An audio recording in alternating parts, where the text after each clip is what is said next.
Sa kadiliman ng gubat, may isang nilalang na nag-aabang. Ang tikbalang, isang nilikhang may katawan ng tao ngunit may mga paa at mukha ng kabayo, ay bumabalot sa paligid ng mga daan. Sa mga kwentong bayan ng Pilipinas, itinuturing itong tagapagbantay ng mga ligaw na landas.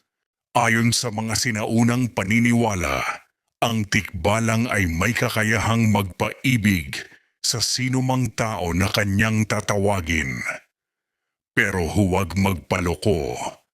Sa likod ng kanyang kaakit-akit na anyo ay nagkukubli ang isang mapanlinlang na espiritu.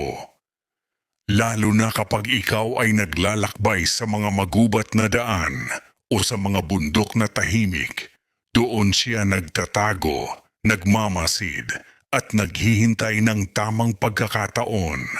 Ang salitang tikbalangin ay tumutukoy sa kanyang mga panlilinlang, isang kasanayang ginagamit upang maligaw ang sinumang naliligaw ng landas. Kaya't kung ikaw ay nag-iisa sa gubat, mag-ingat. Ang tila kausap mo ay maaring hindi tao, kundi isang tikbalang na nag-aanyong kaibigan, handang dalhin ka sa kanyang madilim na mundo. Huwag hayaang maligaw ng landas.